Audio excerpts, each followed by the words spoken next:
Praise the lord. ఈరోజు వాక్యాంశము ఆదికాండం 17వ అధ్యాయం 17వ వచనం.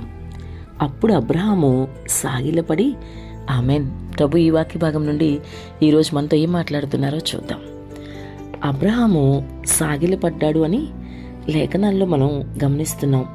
అబ్రహాము దేవుని సన్నిధిలో సాగిలపడి ప్రార్థించినట్లుగా వాక్యం సెలవిస్తోంది. మరి సహోదరి సహోదరుడా, ఈరోజు నీ పరిస్థితి ఏంటి? నీకు మొదటగా ప్రార్థించే అనుభవం అసలుందా? రోజు ప్రార్థించే వ్యక్తివేనా? రోజు దేవునితో సహవాసం కలిగి ఉన్నావా?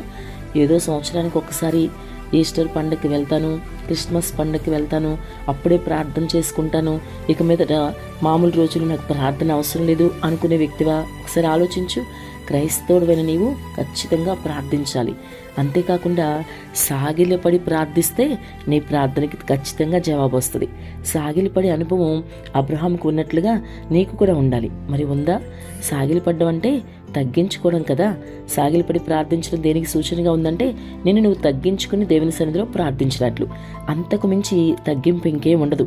పూర్తిగా నువ్వు సాగిలపడి ఆయన పాదాలు పట్టుకుని ప్రార్థిస్తున్నావంటే అంతకు మించిన తగ్గింపు ఇంకోటి ఉండదు. కాబట్టి అటువంటి తగ్గింపు కలిగిన సాగిలపడి ప్రార్థించే అనుభవంలోకి నీవు రావాలని ప్రభు కోరుకుంటున్నాడు. నువ్వు ఎప్పుడైతే నీకున్న సమస్యని బట్టి ఆ విధంగా సాగిలపడి ప్రభు సన్నిధిలో ప్రార్థించావో ఖచ్చితంగా నీ తగ్గింపు స్వభావాన్ని ఆయన చూసి నీ ప్రార్థన ఆలకించి వెంటనే నీకు జవాబిస్తాడు.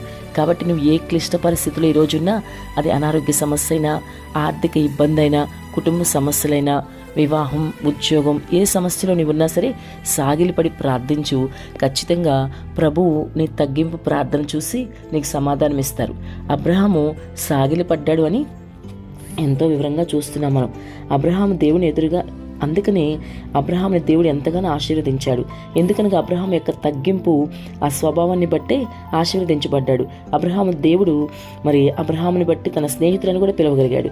అంతేకాదు అబ్రహాం దగ్గర ఏది దాచేవాడు కాదు. చూసారా, ఇవన్నీ ఎందుకు జరిగినాయి అంటే అబ్రహాము సాగిలపడి వల్ల, ఆయన తగ్గించుకోవడం వల్ల. కాబట్టి దేవుడికి తగ్గించుకునే ఒక వ్యక్తి అంటే చాలా అభిమానం, చాలా ఇష్టపడతాడు ఆయన. కాబట్టి ఈరోజు నిన్ను తగ్గించుకునే అబ్రహాం వలే సాగిలపడి అనుభవంలోకి రా, సాగిలపడి ప్రార్థించు. ఆయన సన్నిధిలో నీవు సాగిలపడితే నీ కార్యం నెరవేరుస్తాడు. నీ తగ్గింపు స్వభావాన్ని బట్టే మరొకసారి చెప్తున్నాను, నీకు వెంటనే ఉత్తరం ఇస్తాడు. అన్ని విషయాలు అబ్రహాం వలె నీవు కూడా దీవిస్తాడు, నిన్ను హెచ్చిస్తాడు.